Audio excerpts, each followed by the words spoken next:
The perfect wife's dark secret. I found my wife's burner phone hidden inside a box of tampons, and what I discovered destroyed everything I thought I knew about our marriage. Let me back up. 3 weeks ago, my wife Sarah came home from her book club meeting and did something she'd never done in our 12 years together. She looked me dead in the eye and said, "I need you to promise me something. No matter what happens in the next few months, don't go through my things." Red flag number one. But here's the thing. Sarah had always been the perfect wife. I'm talking meal prep on Sundays, remembering my mom's birthday before I do, leaving little notes in my lunchbox. She was the woman every guy at work envied me for having. So when she asked for privacy, I respected it. I shouldn't have. If you're into honest stories about relationships, trust, and betrayal, hit that follow button. You won't want to miss the next one. The changes started small. Sarah began working out at 5 a.m. instead of her usual evening routine. She said she wanted to reclaim her mornings and set intentions for the day. New age stuff wasn't really her thing, but people change, right? I supported it. Then came the wardrobe overhaul. Gone were her comfortable jeans and cozy sweaters, replaced by tight-fitting workout clothes and business attire that seemed designed to turn heads. When I complimented her new look, she just shrugged and said she was investing in herself. Red flag number two. The real kicker was the phone behavior. Sarah had always been casual about her phone, leaving it on counters, asking me to check texts while she was driving. Suddenly, it was glued to her hand, face down on every surface, password protected when it never had been before. "Just trying to be more mindful about screen time," she explained when I asked about the constant notifications she'd quickly silence. But it was the Tuesday night 3 weeks ago that really set everything in motion. I was in the kitchen making coffee when I heard her on the phone in the living room, speaking in a voice I'd never heard before, soft almost. "Flirty? I can't wait to see you tomorrow," she whispered. "This is exactly what I needed." My blood went cold. When I walked into the room, she immediately ended the call. "Who was that?" I asked, trying to keep my voice casual. "Oh, just Rebecca from book club. We're grabbing lunch tomorrow." Rebecca. I knew Rebecca. We'd had dinner with her and her husband multiple times. Sarah had never spoken to Rebecca like that. Red flag number three. That's when I started paying attention. Really paying attention. The next day, Sarah left for her supposed lunch with Rebecca wearing a dress I'd never seen before. A red wrap dress that hugged every curve. She'd curled her hair and put on makeup like she was going to a wedding, not a casual lunch with a girlfriend. "You look incredible," I told her, meaning it. She barely acknowledged the compliment, just grabbed her purse and kissed my cheek with the distraction of someone whose mind was already elsewhere. She was gone for 4 hours. When she came back, her lipstick was gone, her hair was slightly mussed, and she had that glow. You know the one I'm talking about. The satisfied, languid look of someone who just had really good sex. "How was lunch?" I asked. "Great," she said, already heading upstairs. "Rebecca says hi." That night, I called Rebecca. "Hey, Rebecca, Sarah mentioned you guys had lunch today. She said you recommended a great new restaurant?" The pause was too long. "Oh, yeah, it was nice catching up with Sarah. We should all get together soon." But when I pressed for details about this amazing new place, Rebecca got vague, then made an excuse to hang up. I could hear it in her voice. She was covering for Sarah. Red flag number 4, 5, and 6 all rolled into one. I wish I could say I confronted Sarah that night, but I didn't. Instead, I did what any suspicious husband does in the digital age. I became a detective. Sarah's laptop was password protected now, but her tablet wasn't. Late that night, while she was in the shower, I went through her browser history. Most of it was normal. Work emails, shopping sites, news articles. But there were some interesting searches. How to know if you're falling in love with someone else. Signs you've outgrown your marriage. Is it cheating if you're emotionally unfulfilled? My hands were shaking as I scrolled through her Google activity. Then I found something that made my stomach drop. She'd been researching divorce lawyers. Not just one. 3 different firms, all specializing in high-asset divorces with complex emotional circumstances. But the real bombshell was in her recently viewed YouTube videos, How to Leave Your Marriage Without Destroying Your Life. Starting over at 35, A Woman's Guide to New Beginnings. The Art of the Exit Strategy. Protecting Yourself in Divorce. I sat there in our bedroom, listening to my wife humming in the shower, actually humming like she was happy, while staring at a digital trail that painted a picture of someone planning to leave me. But I still didn't have proof of an affair, just suspicions and circumstantial evidence. That proof came the following Thursday. Sarah announced she was joining a new yoga studio across town. Hot yoga, she said with a smile that didn't reach her eyes. I hear it's transformative. She left at 6 p.m. sharp, yoga mat in hand, wearing those expensive Lululemon leggings she'd recently bought. I gave her a 15-minute head start, then followed her. I know how this sounds. I know what kind of man this makes me, but I had to know. The yoga studio was in a trendy part of town, surrounded by upscale restaurants and boutique shops. I parked across the street and waited, and waited, and waited. Sarah never went into the yoga studio. Instead, she walked 3 blocks down and entered a sleek apartment building, the kind with doormen and marble lobbies and rent that costs more than most people's mortgages. I sat in my car for 2 hours. When she finally emerged, she wasn't alone. He was tall, maybe 6'3", with the kind of build that screamed personal trainer or CrossFit enthusiast. Dark hair, perfect smile, wearing a suit that probably cost more than my car payment. They stood in the doorway kissing, not a friendly peck, but the deep, passionate kiss of lovers. My wife, my Sarah, was melting into this stranger's arms like I hadn't existed in years. I drove home in a haze, my mind reeling. Who was he? How long had this been going on? And why hadn't I seen it coming?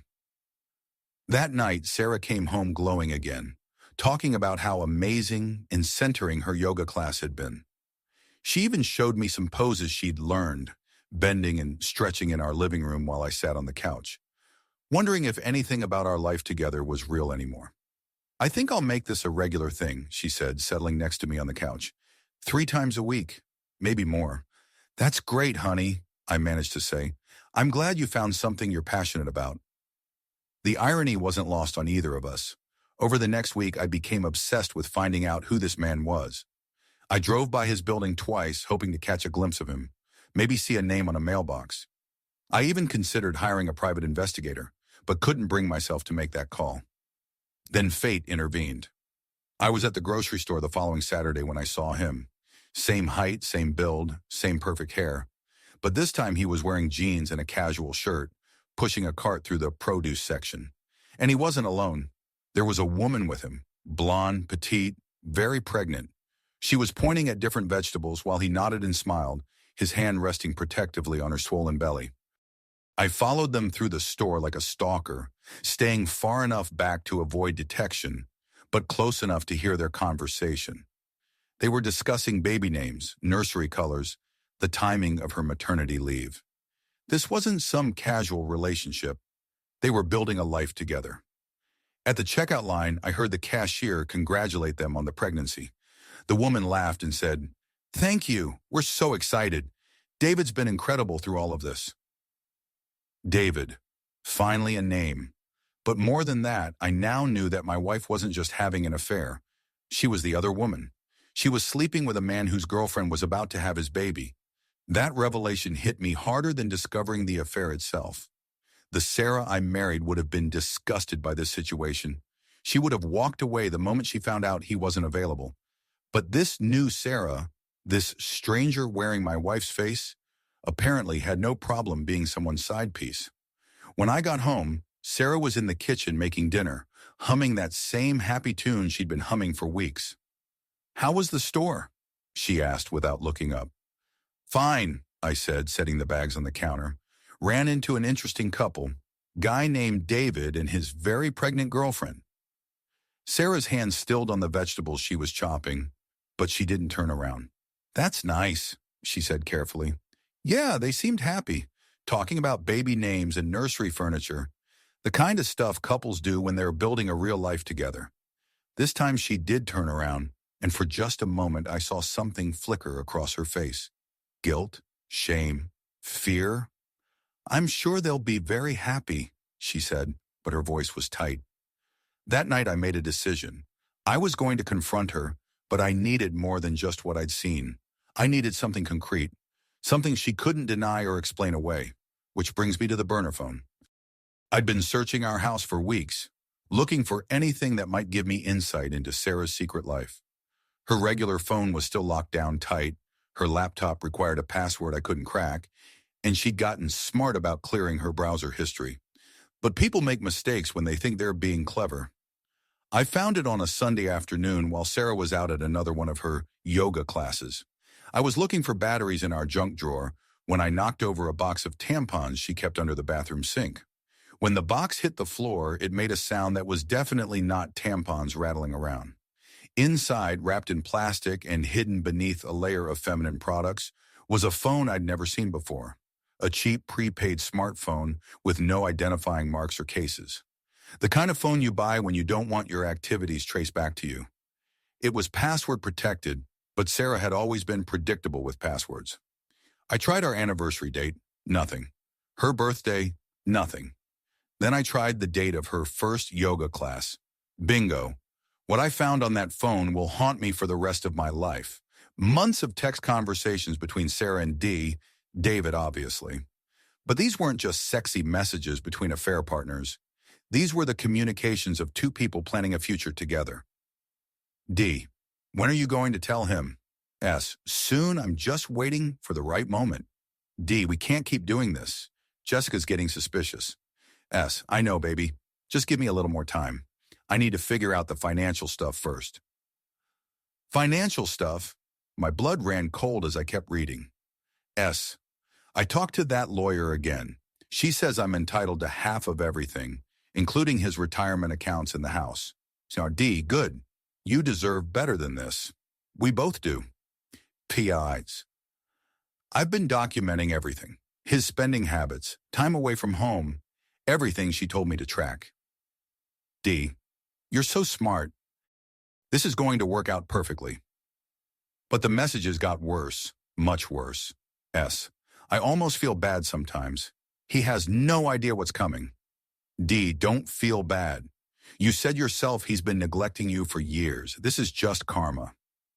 S, you're right. Besides, once Jessica has the baby and you tell her about us, we can finally be together properly. D, on about that. I'm not sure I'm ready to leave Jessica yet. Maybe we should wait until after the baby comes. Make sure everything's settled. S, what do you mean wait? David, I'm planning to leave my husband for you. D, I know, and I love you for that, but Jessica's carrying my child. I have responsibilities. S, and what about your responsibilities to me? I'm risking everything for us. D, let's not fight about this now. We'll figure it out. The most recent messages were from just 2 days earlier. S, I can't keep pretending with him. Every time he touches me, I feel sick. D, just a little longer, baby. Once I figure out the Jessica situation, we can be together. S, you keep saying that. When exactly is this going to happen? D, soon, I promise. I sat on our bathroom floor, reading through months of betrayal, and realized that Sarah wasn't just cheating on me. She was being played by someone who had no intention of leaving his pregnant girlfriend. But there was more. Photos, dozens of them, documenting their affair. Hotel rooms, his apartment, intimate moments that should have been private. And screenshots. Sarah had been taking screenshots of our bank statements, my work schedule, even photos of our house and cars. She was building a case for divorce, documenting our assets, and planning her exit strategy with the precision of a military operation. But the most damaging evidence was in her photo gallery. Pictures of me. Not loving, candid shots of her husband, but surveillance photos. Me leaving for work, coming home, working in the yard. The timestamps showed she'd been taking these photos for months, sometimes from inside the house, sometimes from her car. There was even a photo of me sleeping, taken just a few nights earlier. The angle suggested she'd been standing over me, phone in hand, while I was unconscious and vulnerable. My own wife had been stalking me. I copied everything to a cloud drive, then carefully put the phone back exactly where I'd found it. My hands were shaking so badly I could barely get the tampon box positioned correctly. That evening, Sarah came home from yoga in an unusually good mood. She kissed my cheek and started talking about her day, the lies flowing so smoothly I almost admired her skill. "David's really pushing us harder in class," she said as she changed out of her workout clothes. "I can barely keep up, but it feels amazing." David was pushing something harder, all right. "I'm thinking about signing up for a weekend retreat next month," she continued. "It's expensive, but I think it would be really good for me." A weekend retreat with David, obviously, while his pregnant girlfriend thought he was away on business or visiting family. "That sounds great, honey," I said. "You should definitely do things that make you happy." She smiled at me then, and for a moment I saw a flicker of the woman I'd married. But it was gone so fast I might have imagined it. That night, I lay next to her in our bed, listening to her breathe, and tried to figure out my next move. I had enough evidence to destroy her in a divorce, but part of me still hoped there was another explanation. Maybe I'd misunderstood the messages. Maybe there was context I was missing, but deep down I knew the truth. My marriage was over. It had probably been over for months, maybe longer. I'd just been too blind to see it. The question was, what was I going to do about it? I made my decision the next morning. Instead of confronting Sarah immediately, I called in sick to work and drove to the office of the divorce lawyer whose business card I'd found in Sarah's web history. If she was planning for war, I needed to be prepared too. Attorney Margaret Chen was exactly what I'd expected from someone who specialized in high-asset divorces with complex emotional circumstances. Sharp, professional, and expensive. Her office was all glass and steel, with a view of the city that probably cost more per month than most people's salaries. "What can I help you with, Mr. Thompson?" she asked once we were seated in her conference room. "I think my wife is planning to divorce me," I said, then corrected myself. "Actually, I know she is. She's been researching divorce attorneys, including you." Margaret raised an eyebrow. "I see. And how do you know this?" I told her everything. The suspicious behavior, the affair, the burner phone, the evidence I'd collected. She listened without interruption, occasionally taking notes on a legal pad. "This is quite a situation," she said when I finished. "The good news is that if everything you're telling me is accurate, you're in a much better position than your wife realizes." "How so?" "Well, for starters, adultery is still grounds for divorce in this state, and it can affect property division. More importantly, the fact that she's been secretly documenting your assets and planning her strategy gives us insight into her approach. We can prepare accordingly." Margaret explained that because I'd discovered Sarah's plans before she'd made her move, I had several advantages. I could protect my assets, gather more evidence, and position myself favorably for when the inevitable happened. "My advice," Margaret said, "is to be smart about this. Don't confront her yet. Give me time to prepare your case properly. Document everything, but don't let her know you're on to her." "How long?" I asked. "A few weeks, maybe a month." "Long enough to make sure all your financial accounts are protected and we have a complete picture of what she's planning." I left Margaret's office feeling like I just signed up for the most expensive game of chess in my life. But at least now I was playing to win instead of just trying not to lose. The next few weeks were surreal. I went through the motions of being a loving husband while secretly preparing for war. I moved money into accounts Sarah didn't know about, made copies of important documents, and continued monitoring her burner phone when I could. The messages between Sarah and David were getting more strained. He was clearly pulling back, probably realizing that leaving his pregnant girlfriend for his married side piece was more complicated than he'd anticipated. Sarah was getting desperate, pushing him for commitments he wasn't ready to make. "I need to know this is real, David. I can't keep living this lie." "D, it is real, baby. You know how I feel about you." "Then prove it. Tell Jessica about us." "D, after the baby comes, I promise." "CS, the baby is due in 6 weeks. What happens then?" "D, we'll figure it out." But the most telling exchange happened just 3 days before everything came crashing down. S. I told my lawyer I'm ready to file. She says we can have him served by the end of the week. D. Whoa, slow down. Maybe we should think about this more. S. Think about what? I thought this is what we both wanted. D. It is. Jessica's been having complications. The doctors want to monitor her closely. This isn't a great time for major life changes. E and S. There's never going to be a perfect time, David. Either you want to be with me or you don't. D. Of course I want to be with you. Let's just wait until after the baby comes and Jessica's feeling better. Ixum. I can't wait anymore. I'm done pretending. Reading that exchange, I realized Sarah was about to make her move whether David was ready or not. It was time for me to act first. The confrontation happened on a Thursday night.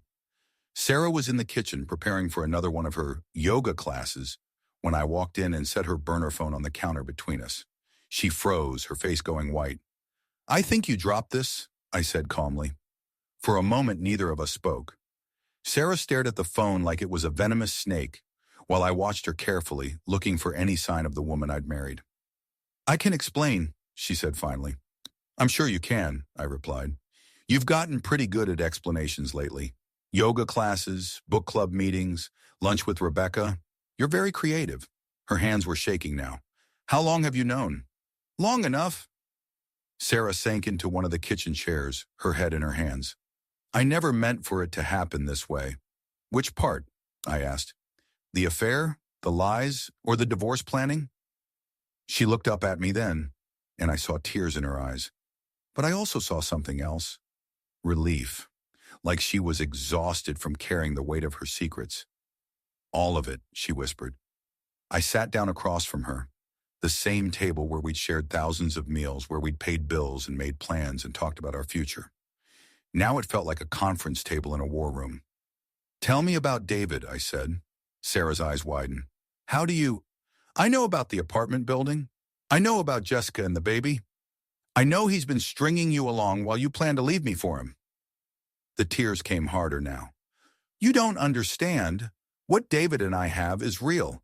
It's not just some affair. Really?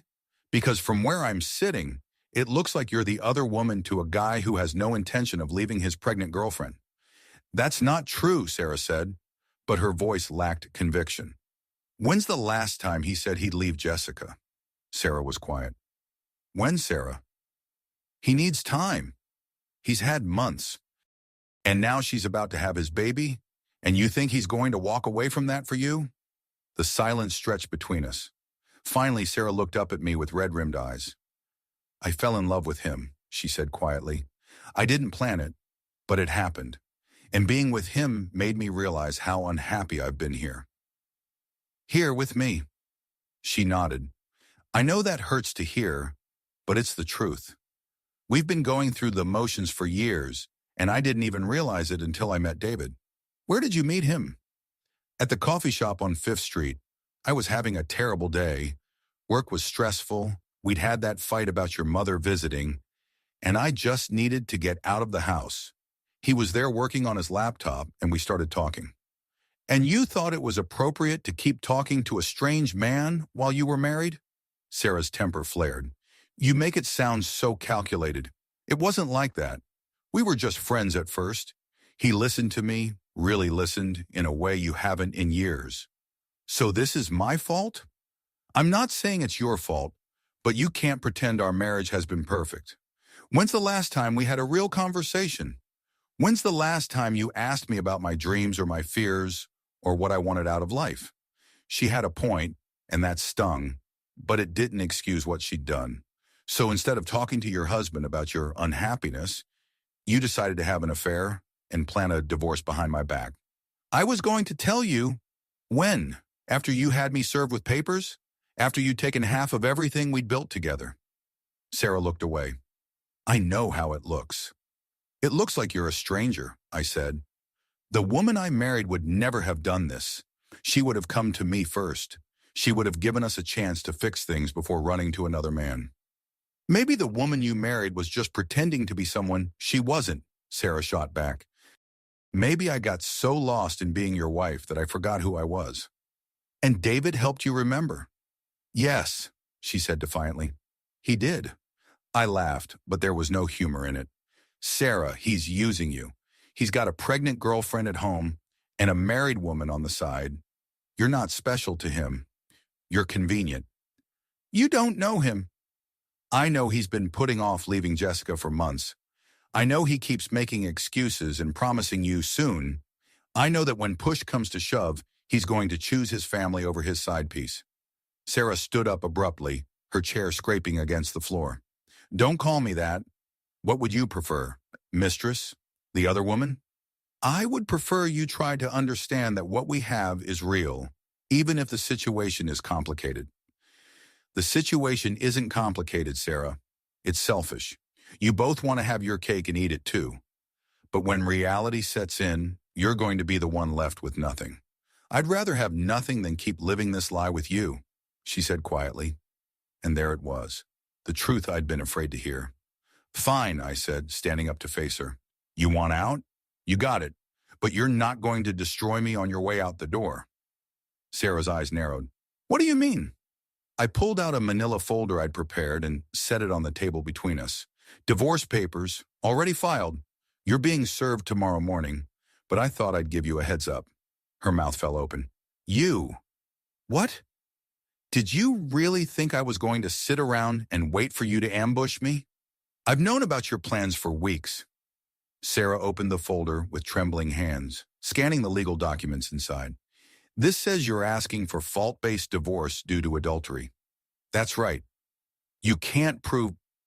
I have months of text messages from your burner phone, photos from your hotel visits, financial records showing you've been planning this for months.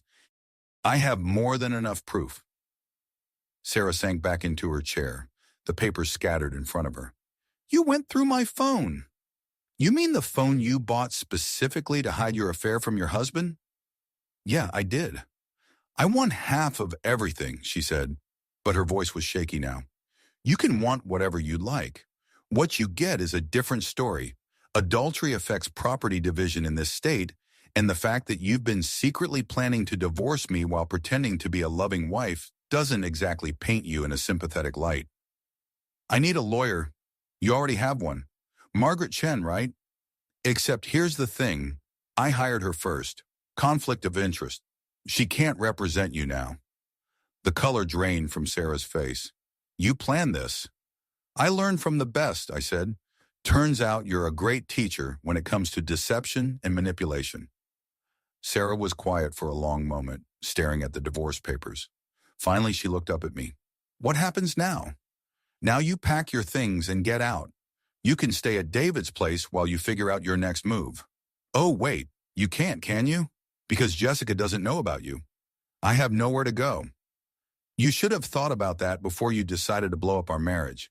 I'm sure your book club friends will let you crash on their couch. Sarah started crying again, but this time it felt different. Not tears of sadness or regret, but tears of someone who'd finally realized the consequences of their choices. I never wanted it to end this way, she said. How did you want it to end?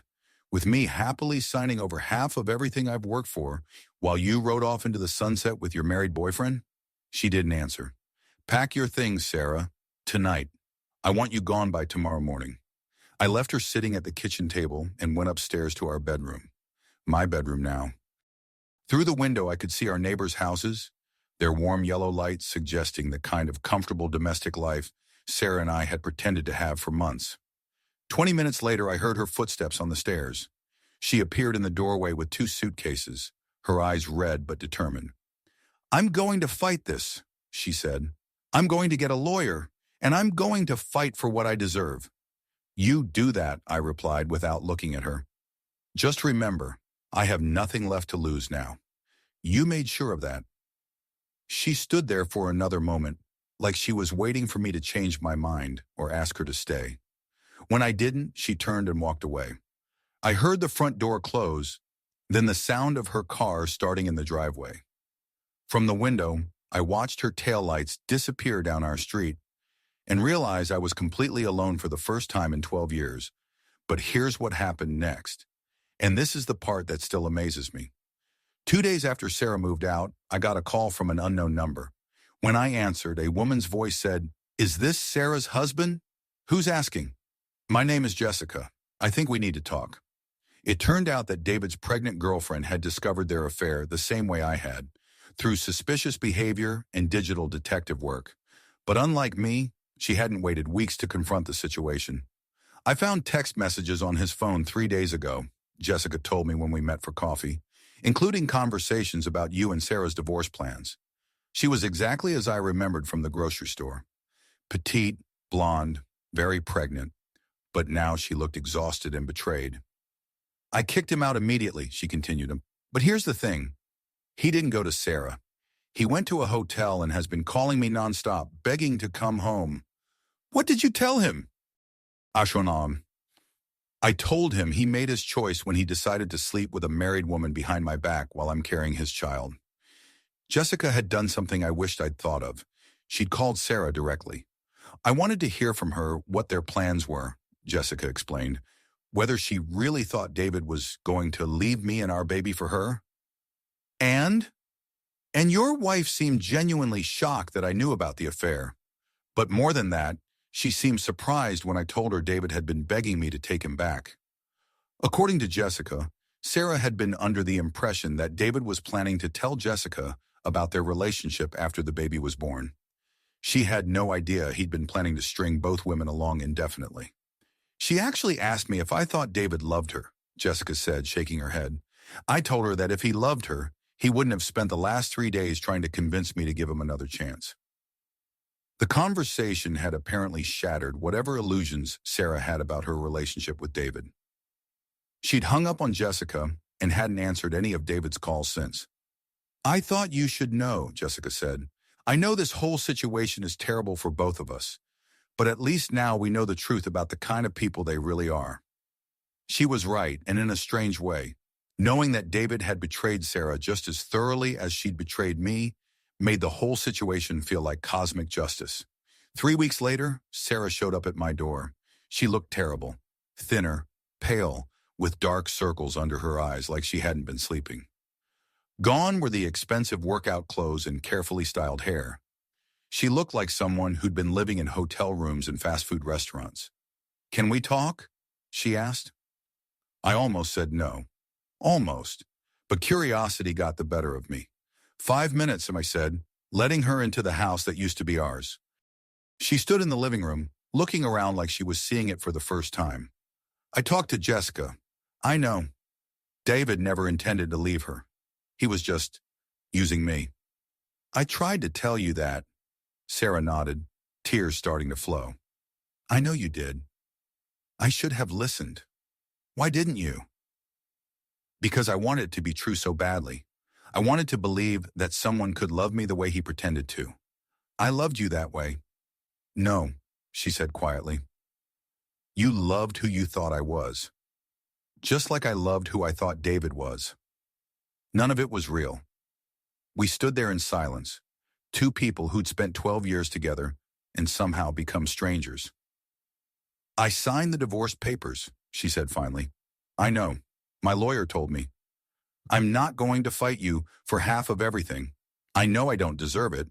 This surprised me. What changed your mind? David did. When Jessica kicked him out, he didn't come to me. He got a hotel room and spent 3 days trying to convince her to take him back. That's when I realized I'd destroyed my marriage for someone who saw me as a temporary distraction. Sarah wiped her eyes with the back of her hand. I've been staying at my sister's place trying to figure out what comes next. I got a job at a marketing firm downtown. It doesn't pay much, but it's a start. That's good, huh? I said and meant it. I want you to know that I'm sorry. Not just for the affair, but for everything. For lying to you. For planning to leave you the way I did. For making you feel like you weren't enough. Why are you telling me this? Because you deserved better. You deserved honesty, even if the truth would have been painful. I should have come to you first when I started feeling unhappy. I should have given us a chance to fix things before I went looking for something else. I studied her face, looking for any sign of manipulation or hidden agenda. but all I saw was genuine remorse and exhaustion. It doesn't change anything, I said finally. I know, but I needed you to hear it anyway. She turned toward the door, then stopped. For what it's worth, I think we both forgot how to be happy. You with me with you. Maybe this is better for both of us. After she left, I sat in the living room for a long time, thinking about everything that had happened. She was right about one thing. We had forgotten how to be happy together. But that didn't excuse what she'd done. The divorce was finalized 2 months later. Sarah kept her